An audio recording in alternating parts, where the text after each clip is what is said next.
բանակցելու հանրահավաք։ Սամվել Կարապետյանի ուժին եք սատարում։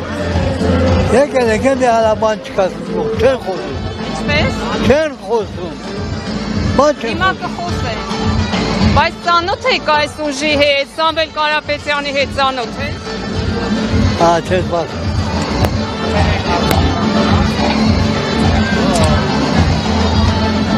Բարև ձեզ աղջիկներ, դուք որտեղից եք գալիս։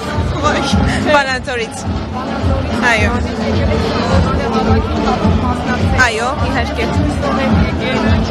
Ինչ այս ուժի հետ կապված։ Ուժ է քաղաքական նոր ձևավորված, որը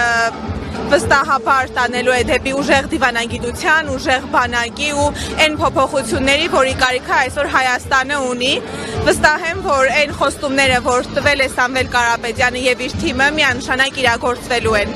Իսկ Վանաձորում ինչ տրամադրություններ են տեղյակ եք ընդհանրապես այս ընտրությունների հետ կապված, իշխանությունների կառավարման հետ կապված։ Միանշանակ իհարկե չեմ կարող ասել, բայց ըստ իս ավելի շատ ընդդիմադիր քաղաք է այսպես ձևակերպած։ Վստահ եմ վանաձորցիները ճիշտ ընտրություն կկատարեն եւ իրենց ձայնը չեն տա հայրենիքը դավաճանած, հայրենիքը հանձնած, զինվորին գինը չիմացող, Արցախի գինը չիմացող եւ նման իշխանության։ Վստահ եմ, որ վանաձորցիները այնքան խելամիտ են, որ ձայնը իրենց քվեն կտան մի այնպիսի ընդդիմադիր ուժի, որը իսկապես հայրենասեր է, հայադավ չէ եւ հայրենիքը չի տանելու կործանման, այլ հակառակը փորձելու է այս ճահճից դուրս բերի։ Նիկոլ Փաշինյանը Վանաձոր էր եկել եւ ամեն նյութերում երևում էր, որ վանաձորցիները այսպես ջերմորեն դիմավորում են իրեն, ինչ որ հարցեր են տալիս, հույս ունենալով, որ ինքը իրենց խնդիրները կլուծի։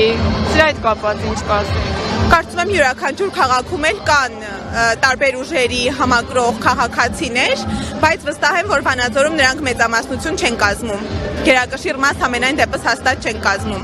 Շնորհակալություն։ Ես եմ շնորհակալ։